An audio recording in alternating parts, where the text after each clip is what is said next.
할렐루야. 하나님을 예배하는 여러분 한 분 한 분을 또 진심으로 환영하고 축복합니다. 우리 서로 이렇게 서로 인사하시면서 축복하십시다. 하나님은 당신의 선한 양심을 좋아하십니다. 이렇게 하면서 서로 축복하겠습니다. 시작. 하나님은 여러분의 선한 양심을 좋아하십니다. 아멘. 우리가 주님께서 주신 우리 선한 양심을 가지고 나 자신뿐 아니라 내가 속한 모든 것을 또 아름답게 가꾸어 가시는 여러분 모두가 되기를 축복합니다. 2025년 벌써 두 달이 다 되어 갑니다. 주일을 기준으로 하면 오늘로 이제 두 달째가 되죠. 한 해 6분의 1을 보내게 됩니다.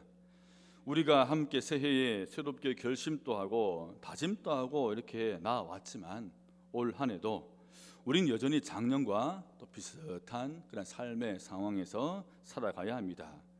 나라와 우리 주변의 삶이 호락호락하지 않는 상황입니다. 개인적으로도 올해도 작년과 비슷한 상황에 처한 이들이 아마 있을 것입니다. 어떤 성도님은 사업이나 직장의 문제를 여전히 마주해야 하고, 어떤 자녀들은 원하는 곳에 들어가기 위해서 또다시 열심히 공부하고 도전해야 됩니다. 누구는 여전히 건강의 문제로, 자녀의 문제, 결혼 등으로 나의 어떠한 새로운 다짐과 결심에도 불구하고 우리 이런 삶을 올해 또다시 마주하며 살아가야 합니다. 그래도 하나님은 이런 우리들에게 놀라운 선물을 하나 주셨습니다. 그것은 바로 기도입니다. 예수님께서는 그의 제자들에게 그리고 성경을 통해 지금 우리가 예수 믿는 우리들에게 기도의 본을 잘 보여주셨습니다. 이른 아침 기도하는 습관을 친히 보여주셨고, 특별한 순간에 더 특별히 기도하는 모습도 보여주셨습니다. 무엇을 어떻게 기도해야 하는지 묻는 제자들에게 기도의 내용에 대해서도 아주 상세하게 가르쳐 주셨습니다. 예수님의 이러한 가르침에 따라서 사도 바울은 우리들에게 항상 쉬지 말고 기도하라 말씀하고 계시고, 모든 일에도 기도와 간구를 하라 말씀하시고 기도를 계속 하라고 말씀하고 있습니다. 칼빈은 우리가 가지고 있는 이 선물인 기도에 대해서 이렇게 이야기했습니다. 마귀가 가장 두려워하는 장면은 연약한 그리스도인이 하느님 앞에 무릎 꿇고 있는 장면이다. 바로 기도에 대해서 이렇게 말했습니다. 기도하십시오. 기도하라. 기도하자. 기도해 줄게요. 이 말은 때로는 힘없는 구호나 무책임한 변명으로 들릴 수 있겠지만 우리에게 기도만큼 강력한 것은 없습니다.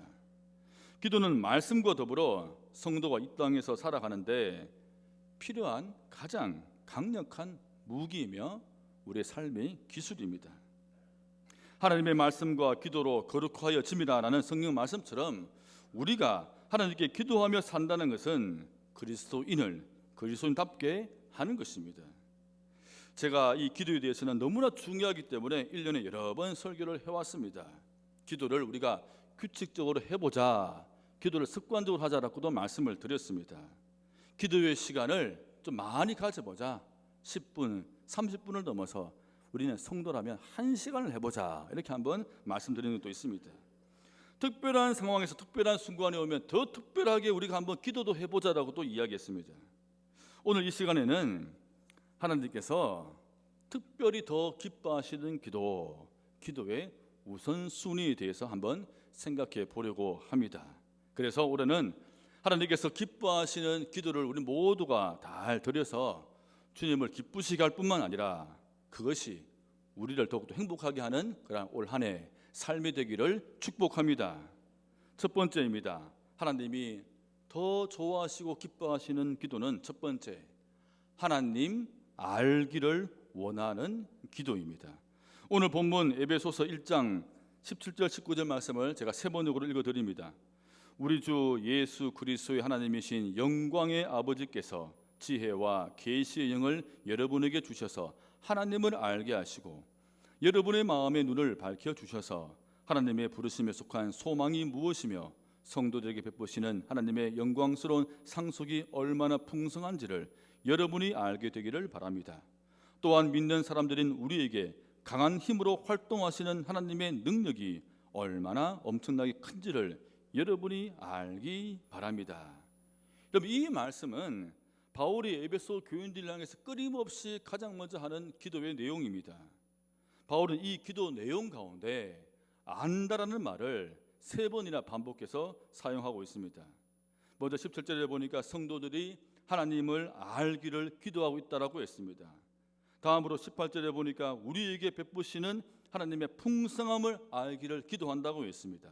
마지막 19절에는 하나님의 능력이 얼마나 엄청나게 큰지를 알기를 항상 기도한다라고 바울은 이야기합니다.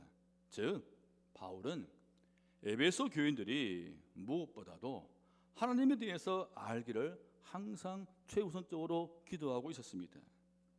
바울의 이 기도를 통해서 우리가 깨닫는 것은 기도란 하나님과의 사귐을 통해서, 하나님과의 친교를 통해서 바로 하나님을 알아가는 것이라는 사실입니다. 이것이 바로 기도의 참된 의미입니다. 그래서 우리가 기도할 때 가장 최우선적으로 우리가 하나님을 알아가는 것, 이것을 바로 우리가 목적을 가지고 기도를 해야 됩니다. 우리가 인생의 어려움을 겪을 때 사업의 어려움이나 또는 몸의 아픔, 질병이나 어떤 문제를 위해서 이런 문제가 있으면 우리는 반드시 하나님께 기도해야 됩니다. 해결해 주십시오, 도와주십시오라고 반드시 기도를 해야 합니다. 참 중요합니다. 그러나 내가 필요한 것만 말하기만 하면 하나님이 언제든 달려와서 해결해 주시기를 원하는 것이 기도의 근본은 아닙니다. 기도에서 문제가 해결되면 하나님이 들어주셨다라고 생각하고 문제가 해결 안 되면 하나님이 안 들어주셨다라며 이런 결과론적인 것에만 집중하면 결국은 하나님과의 나와의 관계가 이상해질 수가 있습니다. 결국 믿음을 잃어버리는 경우도 생깁니다. 며칠 전에 한 언론에 이런 뉴스가 소개가 되었습니다. 중국에서 한 소년이 경찰서에 전화를 걸었습니다.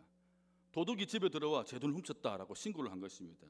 근데 이 전화를 받은 경찰이 좀 의아했습니다. 이 소년의 이 말 옆에는 어떤 어른의 소리가 들렸기 때문입니다. 그 옆에서 어른이 너 경찰에 신고까지 하냐 이런 말까지 또 옆에서 했다고 그래요. 그래도 신고를 했으니까 경찰이 출동을 했습니다. 잠시 후에 경찰이 출동하자 소년이 이 경찰을 보고 환호성을 지르면서 옆에 있는 남성을 가리키면서 소리쳤습니다. 저 도둑을 잡아주십시오, 이렇게 소리쳤습니다. 나중에 알고 보니 그 도둑은 아버지였습니다. 이 소년이 아버지와 설날 세뱃돈 문제로, 세뱃돈을 보관해주는 문제로 그동안 오랫동안 갈등을 겪고 있다가 결국 아들이 아버지를 경찰에 신고한 것입니다. 이 소년의 아버지는 경찰에게 이렇게 말했습니다. 우리 아이가 교육을 잘못 받아서 이런 일이 생겼습니다. 설마 정말 신고할 줄은 몰랐습니다. 죄송합니다. 그러자 이 모든 상황을 다 안 경찰이 소년에게 이렇게 조언을 해주고 떠났다고 합니다. 세뱃돈은 아버지가 너를 위해 보관하고 있는 것이다. 혹시 돈이 필요하면 아버지에게 언제든지 요청하면 된다. 제가 이 뉴스를 보면서 아들이 아버지의 마음을 모르면 이렇게 되듯이 우리 역시 하나님을 알지 못하면 나와 주님과의 관계가 이렇게 바로 어긋날 수가 있다는 것입니다. 그래서 우리가 기도를 통해서 하나님이 어떤 분이신가를 배워나가는 것이 가장 중요합니다. 성경에서 우리가 기도해야 하고 많이 기도하라고 계속하라고 쉬지 말고 하라는 가장 큰 이유는 바로 우리가 하나님을 알고 하나님과 친해지기 위해서입니다. 기도를 통해서 하나님과 사귀다 보면 하나님을 더욱더 알게 되고, 그러면 하나님의 성품을 닮아가게 되고 주님의 뜻을 잘 알게 됩니다. 이렇게 기도라는 사귐을 통해서 하나님을 많이 배우고 알아갈수록 확신하게 되는 것이 있습니다. 마태복음 7장 11절 말씀입니다. 너희가 악해도 너희 자녀에게 좋은 것을 줄 줄 알거든 하물며 하늘에 계신 너희 아버지께서 구하는 사람에게 좋은 것을 주지 아니하시겠느냐. 에베소서 3장 20절 공동 번역 성경입니다. 하나님께서는 우리 안에서 힘차게 활동하시면서 우리가 바라거나 생각하는 것보다, 우리 그다음 같이 한번 읽어볼까요? 시작. 훨씬 더 풍성하게 베풀어 주실 수 있는 분이십니다. 아멘. 우리가 하나님을 알게 되면, 알아가게 되면 바로 이러한 확신이 바로 생깁니다. 반드시 나에게 주님은 더 좋은 것을 주시려고 하시는 분이다, 더 풍성한 것을 주시려고 하는 분이다. 이 확신이 바로 주님을 알므로써 우리가 생긴다는 것입니다. 의심하지 않게 되는 것입니다. 그러면 우리가 하나님을 알기 위해서 우리 기도할 때 어떻게 우리가 기도하면 좋겠습니까? 제가 두 가지 기도를 이야기해 드리겠습니다. 먼저 기도할 때 하나님에 대해서 궁금해 하십시오. 주님에 대해서, 주님이 어떤 분이시니 관심을 먼저 가지시기를 바랍니다. 얼마 전에 저희 큰 아들이 갑자기 이런 질문을 했습니다. 엄마, 아빠는 어떻게 알게 되었어요? 어떻게 만나고 결혼하게 되었어요? 물었어요. 그동안은 좀 필요할 때만 아빠, 엄마 이렇게 하던 아들이 이제 키운 지 만 20년이 다 되었다고 갑자기 이상한 질문을 하길래 제가 좀 당황스러워서 여자친구 생겼어? 결혼하려고 이렇게 제가 물어보았습니다. 근데 아들이 아니 그냥 궁금해서 이렇게 대답하더라고요. 제가 마음속으로는 아이고 우리 아들 많이 컸네, 이제 아빠 엄마에 대해서도 궁금해하는구나 이런 생각을 하면서 묻는 질문에 대해서 이것저것 이야기해 주었습니다. 이야기하다 보니까 더욱더 관계가 더 깊어져 갔습니다.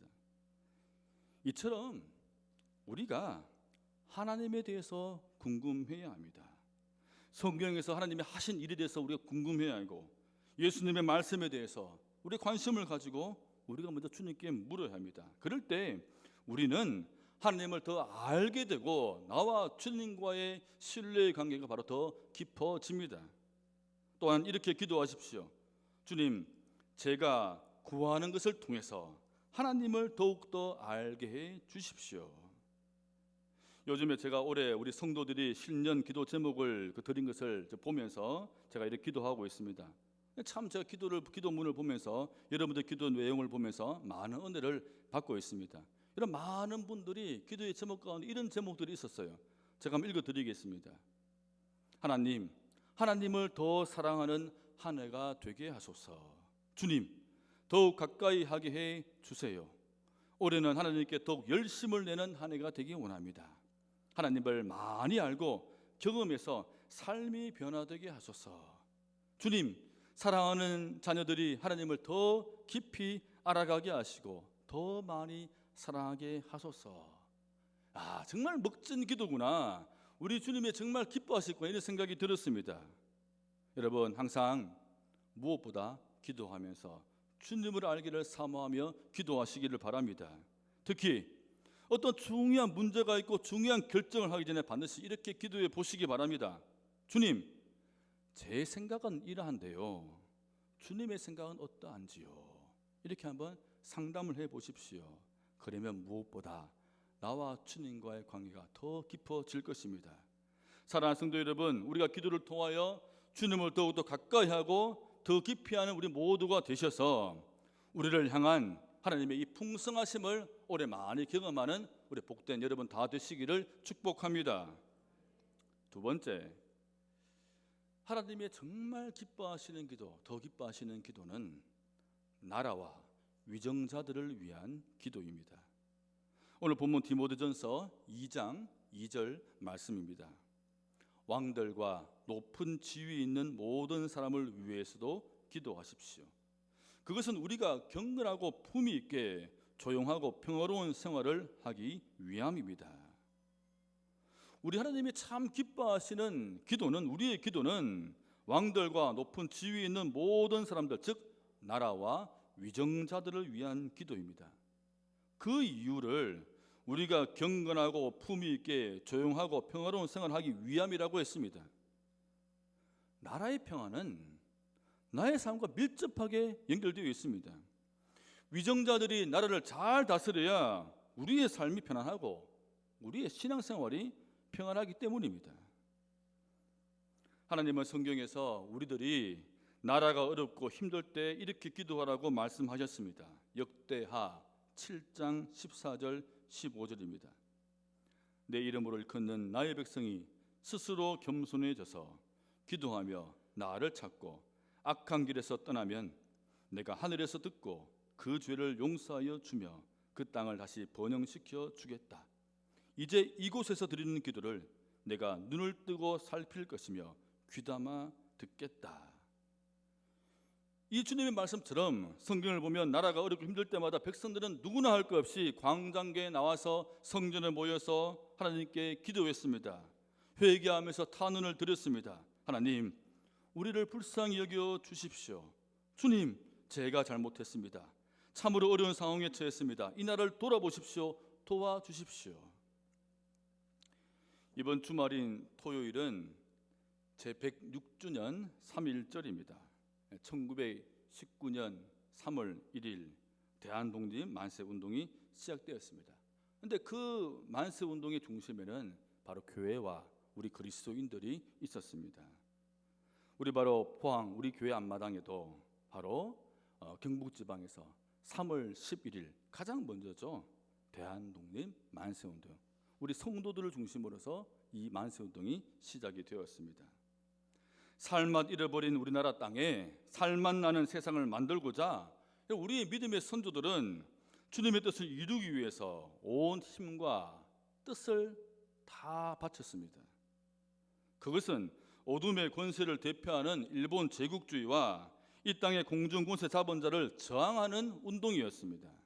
그리고 마침내 이 땅을 뒤덮고 있는 어둠의 권세가 예수님의 생명과 우리 신앙 앞에서 굴복되었습니다. 지금 우리는 다시 어려운 시기를 맞이하고 있습니다. 어쩌면 100여 년 전에 당시보다도 수십 년 전에 IMF보다도 얼마 전에 코로나 때보다도 더 힘든 상황입니다. 여러분, 당시에는 온 교회와 국민들이 하나가 되어서 극복을 했지만 지금은 국론이 분열되고 백성들은 갈등하고 있고 교회조차도 서로 교회끼리 분열되어 있습니다. 이럴 때 우리는 나라를 위한 기도를 해야 합니다. 대통령을 비롯해서 정부 관료들, 국회의원들, 위정자들을 위해서 우리가 기도해야 합니다. 그리고 포항에 있는 우리들은 포항시장과 또 공무원들을 위해서도 기도해야 됩니다. 제가 한번 말씀을 준비하면서 이렇게 우리가 함께 해야 될 기도문을 한번 만들어 봤습니다. 여러분, 저 화면을 보시고요, 여러분들은 아멘으로 화답해 주시면 좋겠습니다. 역사의 주관자 되시고 천하 만물의 주인 되신 하나님 아버지, 이 땅에 대한민국을 세우시고 오늘까지 함께 하신 것을 감사합니다. 국난의 위기 때마다 지켜주셨고 우리를 보호해 주셨습니다. 하나님의 은혜였습니다. 그러나 지금 대한민국이 큰 위기와 어려움 가운데 있습니다. 이 국난을 극복하는 길은 주님밖에 없습니다. 갈릴리 바다의 풍랑을 잠잠케 하시던 주님, 잔잔하라 고요하라 말씀하여 주옵소서. 우리의 기도를 들으시고 문제를 풀어 주시옵소서. 모든 위정자들이 하나님을 경외하게 하시고 하나님을 거역하는 나라 되지 않도록 하여 주옵소서. 한국교회가 바로 가게 해주시고 바로 서게 해주시고 모든 사람을 품고 열방을 품고 민족을 가슴에 품는 교회가 되게 하여 주옵소서. 예수님의 이름으로 기도드립니다. 아멘. 성도 여러분, 이 기도문처럼 나라와 위정자들을 위해서 우리가 주님의 뜻을 구하며 바르게 기도할 수 있기를 바랍니다. 우리가 이렇게 나라와 위정자를 위해서 기도함으로써 우리의 삶이, 우리 자녀들의 삶이 평안하고 행복할 수가 있습니다.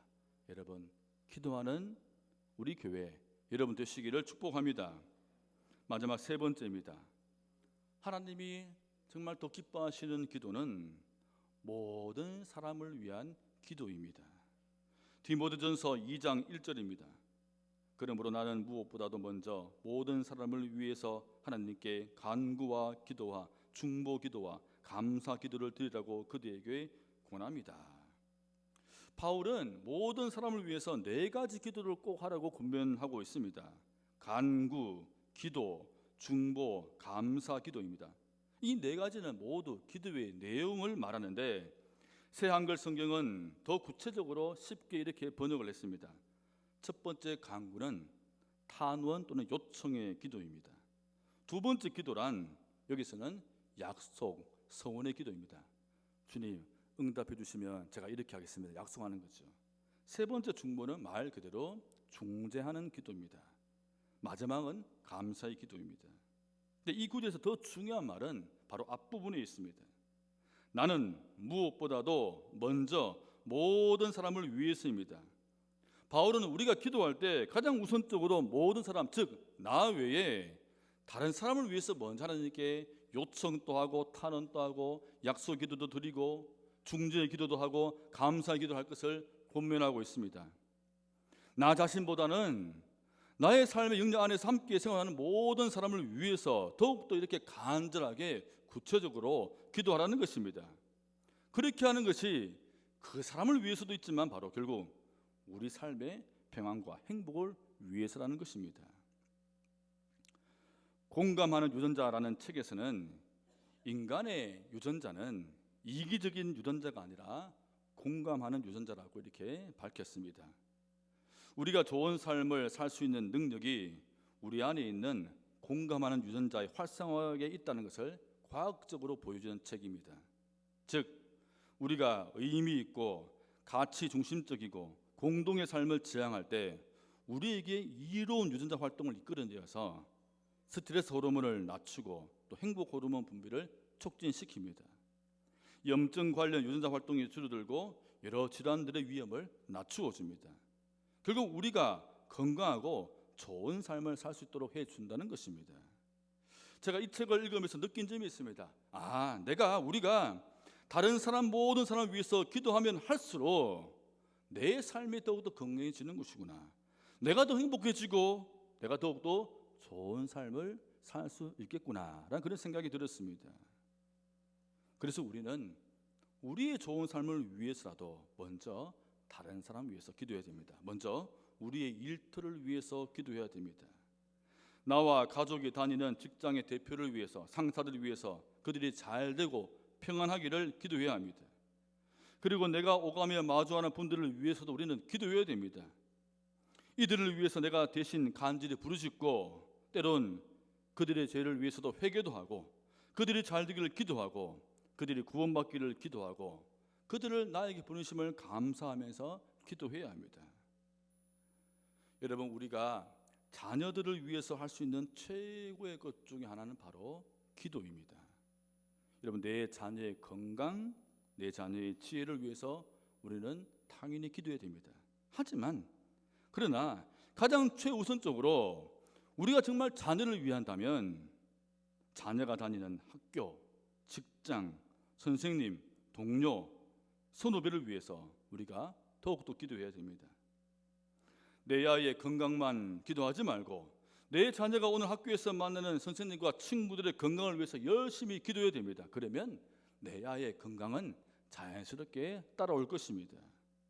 특히 나의 주변에 아직 하나님을 알지 못하거나 주님과 멀어져 있는 사람들 있다면 반드시 기도해야 됩니다.